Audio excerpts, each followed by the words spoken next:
I'm the third generation on this farm. My grandfather bought it back in the late 40s. This would have been his second farm. He had bought a farm on back the road, the original farm, shale farm. It's back before the Depression. Took everything he could do just to hang on to it, trying to get it paid off, whatever. So, and my dad come along and they bought this, and they used to milk back here by hand. They moved here, and I can remember milk cans. There's 4 milk houses on this farm. I can remember the milk cans, lifting into the cooler. I don't remember before that. And then I carried a lot of milk and dumped it in a trailer on top of the tank. And we progressed and we built a milking parlor. We were in it for 32 years. Then we built this, hoping for the next generation to keep going. That's my goal. Once I step aside, I hope my son more or less runs this barn. He's not here right now. He's actually taking my place baling hay. We farm about 1,500 acres, give or take. 100% no-till. Do quite a few double cropping. I'm a director on the conservation board. We put the manure kit up for that barn. We own 4 farms. I'm not sure. Probably there's about 22 tracks. 23 tracks. Now you got to remember some of these tracks are 10, 12 acres, up to 100 acres too. I mean, it varies all over the place. And that's one of the things when you get into planning, either for conservation plans or nutrient management plans. If he hires somebody from the private sector to do that, it really raises the cost because they look at everything in total, and if they have to visit all those separate tracks. How many head do you milk? We're milking, I'm not exactly sure, like 220 right now. And about 250 total cows. Let's call them counting dry cows and everything.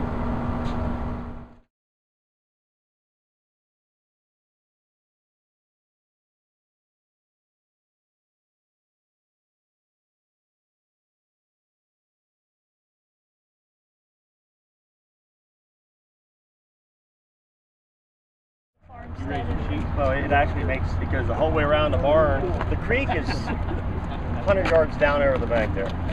You'll be able to see a tree line when we get down by the manure pit. This waterway goes the whole way around. The creek's right there. Whole way around and comes in the lower side down here. This is a pretty important BMP as far as DEP is concerned. Anytime you have a chance to catch clean water, whether it's coming out of a field or from an upslope area, keeping it out of the working barnyard area is a real good practice to have. And as Denny said, this collects everything coming down from the field. Pretty much everything, that bank over there, the whole way around here. It goes between the barns and then in a lower waterway down towards the creek. So this is a good practice here.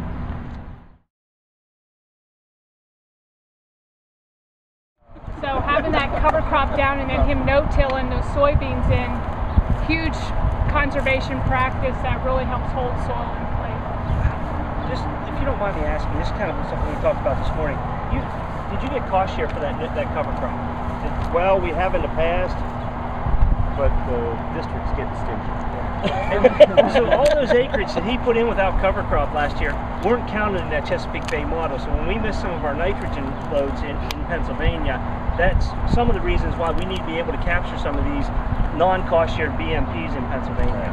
So the cover cropping, what's happened with that is they'll cost share or give incentive payment for about 3 years to give the farmer an incentive to transition over to try it, and they feel after 3 years that they should like it and do it on their own, see it as a benefit to their cropping system.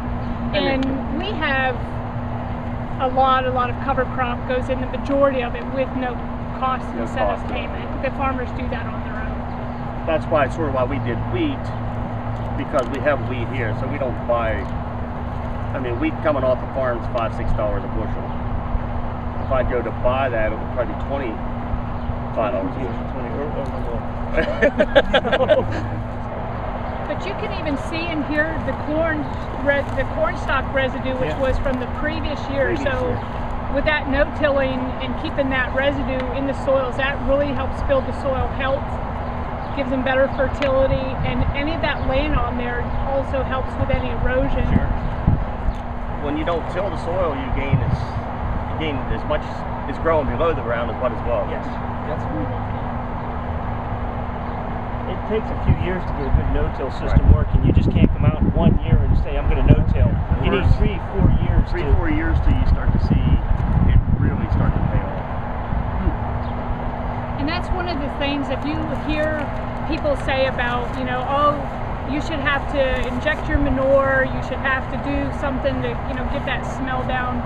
Really, you know, for these no-till farmers, that's a problem because most of them, you're going to lose that nitrogen within the first day anyway. So if you're not following the manure spreader with a disc or something to get it in the ground, you're not really benefiting yourself, but it's a big disadvantage for the guys that are no-tilling and have a no-till system.